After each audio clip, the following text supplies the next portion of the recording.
Accessories aren't just fashion. In Zulu and Saudi culture, they speak volumes.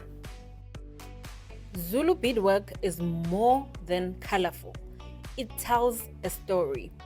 Each color has a meaning: love, grief, pride, or identity.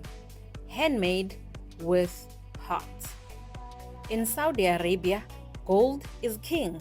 Jewelry is passed down, worn during weddings and Eid, a symbol of wealth, beauty, and status.